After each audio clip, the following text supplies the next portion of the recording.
Some of the best advice I've ever learned is that whatever you're feeling in the moment doesn't necessarily mean you're going to feel that for the rest of your life. Because when I'm going through something, like I just had some disappointing news, and like in the moment, it feels literally like I'm going to be sad and depressed and miserable and disappointed for the rest of my life. Like it always feels like it's going to be a continuum of forever bad feelings.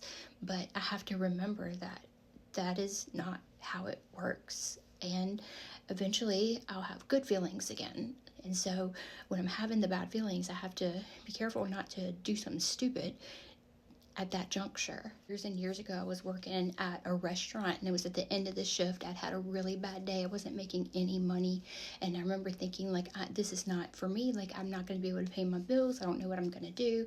I was stressed out, still had a ton of side work to do, and I go around and I'm sweeping under my tables, and on the floor is a Xanax, a bar, and I'm like, what in the world? Because I'm out of prison and I'm sober and I'm trying to stay sober. Like, this is the most inopportune time for there to be a Xanax on the floor.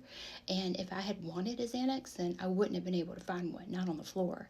But there it was, just free as could be. And I remember like going down and looking at it and getting closer and closer until my nose was like nearly on the floor, just making sure that my eyes were not deceiving me.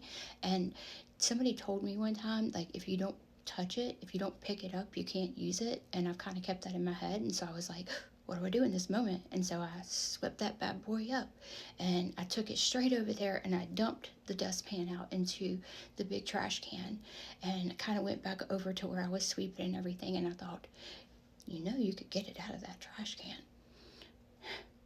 And I could. And so I went and I had to like pour out the old tea, and it was like one of those really big metal like tea containers, and I picked that sucker up and I just poured the whole tea thing like in the trash can in the bag. And like, because what I'm feeling, I'm not going to feel like this forever, and it's not worth it to lose my sobriety or hurt somebody or hurt myself. So advice for me.